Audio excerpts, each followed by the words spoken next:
To share with you some of the life of James H. Wallis.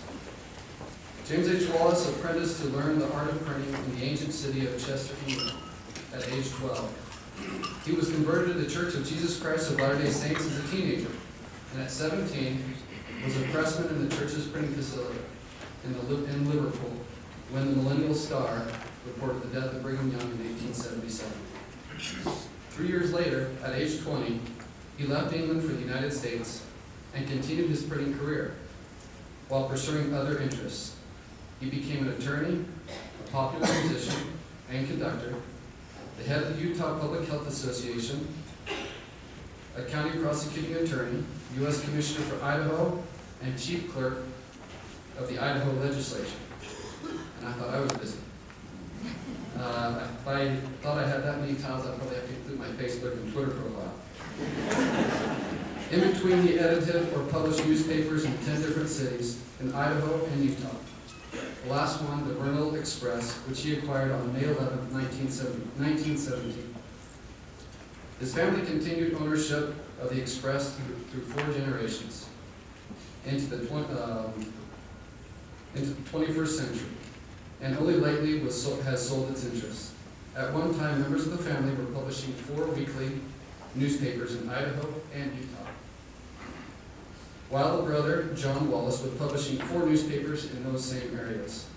He set the tone for these newspapers with a firm commitment to improve the communities which they serve. If I could invite Carolyn Winter.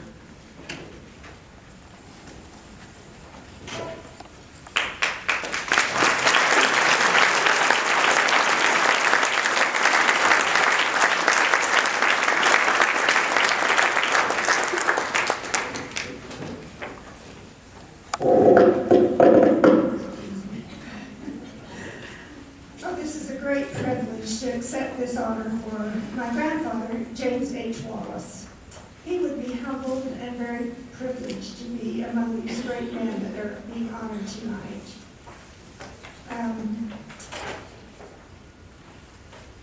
While I was thinking about my grandfather, grandfather was involved in starting newspapers, 12 in Idaho and 10 in Utah, so there were 22 altogether.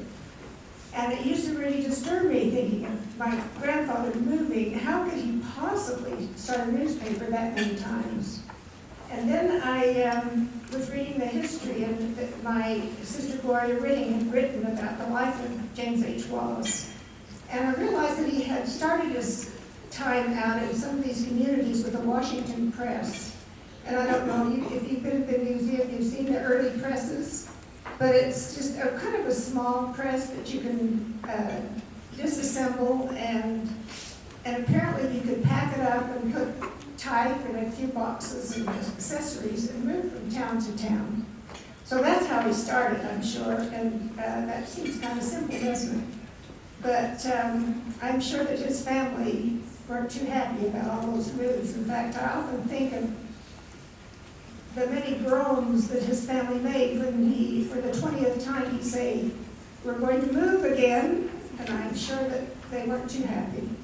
But he did train his children, and just as many of these others have, how to set type, run presses, and write news.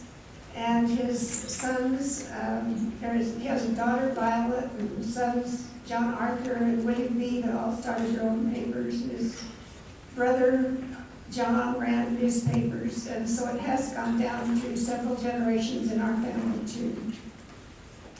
But we would also like to thank, along with these other people, thank Mr. Crandall and Mr. Sparrow and all these committees who have honored these early pioneers of the printing industry, and also thank those who have organized and established the Crandall Museum so that the history of the printing process will be known and remembered and understood for generations. And thank you very much for this honor.